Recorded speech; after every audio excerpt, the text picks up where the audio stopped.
ये ब्लॉग मेरा बहुत पुराना है। ये बरेली से कामाख्या देवी माता के यहाँ दर्शन करने का ब्लॉग है, जिसमें कि सुबह सबसे पहले मैं और मेरा दोस्त पहुंच जाते हैं जंक्शन, और जंक्शन से पहुंचते हैं हम सीधे लखनऊ, क्योंकि लखनऊ से जा रहे थे एक हमारे सर। तो लखनऊ में जाकर के चाय नाश्ता होता है, और वहाँ हम लखनऊ जो जंक्शन थी गोमती नगर, जहाँ से ट्रेन बन करके जाती है कामाख्या देवी माता रानी के दर्शन के लिए। तो वहाँ पर एक हमारे सर और आए हुए थे, विक्रम राय सर। तो उनके साथ ही हम लोगों को, तीनों लोगों को एक साथ जाना था। तो बरेली से हम पहले कामाख्या देवी के लिए वहाँ सीधे ट्रेन गोमती नगर पहुँचते हैं। फिर वहाँ नहाने की व्यवस्था नहीं होती, तो हम वहीं पटरी पर ही नहा करके कुछ देर सुखा लेते हैं, क्योंकि ट्रेन वहीं से बन के जाती है। तो जब तक ट्रेन चलेगी तब तक हम नहा धो करके रेडी हो जाते हैं, और उसके बाद में थोड़ा सा घूमना फिरना, वीडियो करना, और इसके बाद इंतजार करना, क्योंकि सफर बहुत ही लंबा होने वाला था। क्योंकि हमने, मेरी लाइफ का सबसे बड़ा लंबा सफर था। हमने कभी इतना सोचा भी नहीं था कि इतना लंबा सफर होगा। छपरा जंक्शन, बीच में जंक्शन जो भी होती हैं, तो वहां घूमते घामते हम वहां से ट्रेवल करते करते ट्रेन में लगभग 36 घंटे का सफर करते हैं। और ये छोटे सबसे केले जो यहाँ छपरे जिले के फेमस हैं, और ये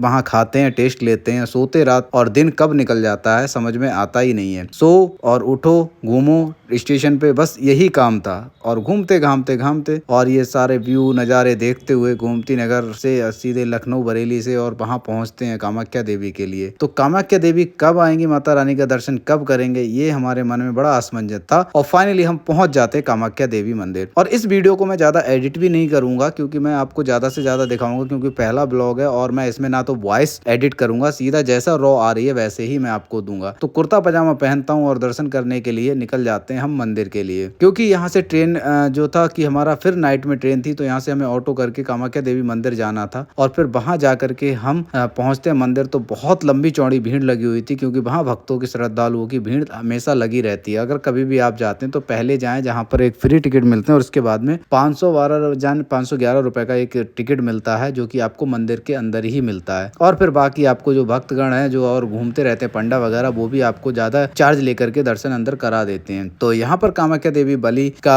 आज भी प्रावधान है यहाँ पर, कि बलि आज भी चढ़ती है। और यहाँ जैसे ही हमारे शाम को दर्शन करते हैं, दर्शन करने के बाद में, क्योंकि मंदिर के अंदर फोन अलाउड नहीं था, तो अंदर दर्शन करने के बाद में फिर हम जल्दी से वापसी आ जाते हैं, क्योंकि शाम की ही हमारी ट्रेन थी। सुबह 9 बजे पहुंचते हैं और शाम को 9 बजे ट्रेन फिर वही रिटर्न आती, तो उसी का हमारा टिकट था। तो फाइनली हम घूम घाम के मार्केट और माता रानी के जल्दी से अच्छे से दर्शन करके उनका आशीर्वाद लेकर के हम निकल आते हैं रिटर्न अपनी जंक्शन के लिए, क्योंकि जंक्शन से ही हमारी फिर से ट्रेन थी बरेली के लिए, जो कि हमें मार्केट में यहाँ पर थोड़ा सा कुछ खा पी लेते हैं, और उसके बाद में जंक्शन पे पहुंच के अपनी ट्रेन में सीट अपनी रिजर्व पे जाकर के सो जाते हैं, क्योंकि सोने के अलावा और कोई काम ही नहीं था। और इसके साथ ही बीच में, इसके बाद में ट्रेन के अंदर ही विक्रम राय सर को थोड़ा सा छेड़ते हुए, जो स्नैपचैट के फिल्टर है उनका फायदा लेते हुए, और हम अपने निकल आते हैं सफर करते हुए 36 घंटे का निकल आते हैं अपने बरेली घर के लिए। तो ब्लॉग अगर पसंद आए थोड़ा सा भी, तो जय माता दी की जरूर लिख दीजिएगा। Thank you so much.